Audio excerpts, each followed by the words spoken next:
नमस्कार, पूज्यनगरी न्यूज मध्ये आपलं स्वागत आहे। आता पाहूया ठळक घडामोडी।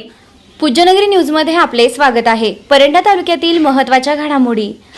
आधी मारहाणीचा बळी ठरला, फिर्याद देण्यासाठी ठाण्यात गेला, दारू पिऊन गोंधळ घातला, अखेर स्वतःच आरोपी झाला। बहिणीला भेटण्यासाठी ढगपिंपरीत आलेल्या भावाला काठीने जबर मारहाण, एकाच वेळी फिर्यादी व आरोपी झाला। अजब घटनेची गावभर चर्चा। आता बातमी विस्ताराने। बहिणीला भेटण्यासाठी पुण्याहून ढगपिंपरी येथे आलेल्या एका खासगी बस चालकाला मारहाण झाल्याची घटना घडली होती। याच प्रकरणाची फिर्याद देण्यासाठी परंडा पोलीस ठाण्यात पोहोचलेल्या अमोल गोफणे यांच्यावर गुन्हा दाखल झाल्याने एकाच वेळी आरोपी व फिर्यादी झाल्याने गावात जोरदार चर्चेला उधाण आलं आहे। एकीकडे मारहाणीचा बळी तर दुसरीकडे पोलीस ठाण्यात गोंधळ घातल्याने आरोपी झाला, अशी परिस्थिती या घटनेत निर्माण झाली आहे। एकाच दिवसात घडलेल्या दोन घटनांमुळे परंडा तालुक्यात चर्चेला उधाण आलं आहे। पोलिसांकडून मिळालेल्या माहितीनुसार अमोल सुरेश गोपणे खासगी बस चालक राहणार अंदोरा हल्ली मुक्काम पुणे हे 28 जुलै रोजी ढगपिंपरी येथील बहिणीला भेटण्यासाठी आले होते। यावेळी ढगपिंपरी येथील राहुल धनाजी सरक याने त्यांना अडवून तू इथे कशाला आलास असं म्हणत शिवीगाळ करत यावेळी राहुल सरक याने अमोल गोफणे यांच्या डोक्यात काठीने जबर मारहाण केली। झालेल्या मारहाणीची फिर्याद देण्यासाठी अमोल गोफणे हे परंडा पोलीस ठाण्यात आले।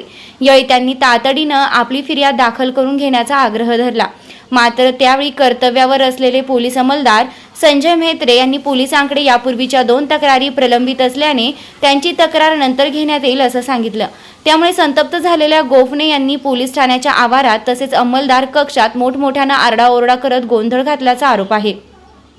गोफणे यांनी मद्यप्राशन केले असल्याचा संशय पोलिसांना आल्याने त्यांची वैद्यकीय तपासणी करण्यात आली। तपासणीत त्यांनी मद्यप्राशन केल्याचं स्पष्ट झाल्याने यानंतर पोलीस अंमलदार संजय म्हेत्रे यांच्या फिर्यादीवरून फिर्याद देण्यासाठी आलेल्या अमोल गोफणे यांच्याविरुद्धही परंडा पोलीस ठाण्यात गुन्हा दाखल करण्यात आला आहे। यानंतर अमोल गोफणे यांची फिर्याद घेण्यात आली व मारहाण केल्याप्रकरणी ढगपिंपरी येथील सरक यांच्याविरुद्ध परंडा पोलीस ठाण्यात मंगळवार दिनांक 28 जुलै रोजी गुन्हा दाखल करण्यात आला आहे। बहिणीला भेटण्यासाठी ढगपिंपरी येथे आलेल्या अमोल गोफणे यांच्यावर आधी मारहाण झाल्याचा आरोप, त्यानंतर याच घटनेची फिर्याद देण्यासाठी पोलीस ठाण्यात गेल्यानंतर दारूच्या नशेत गोंधळ घातल्याने त्यांच्यावरच गुन्हा दाखल। या घटनाक्रमामुळे परंडा तालुक्यात चर्चेला उधाण आलं आहे। मारहाणीच्या घटनेत गोफणे हे फिर्यादी आहेत तर पोलीस ठाण्यात गोंधळ घातल्याच्या प्रकरणात तेच आरोपी झाले आहेत। दोन्ही प्रकरणांचा पुढील तपास परंडा पोलीस करत आहेत।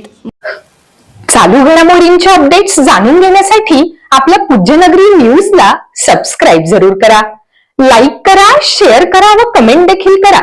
बेल आयकॉनवर प्रेस करा व नोटिफिकेशन्स मिळवा।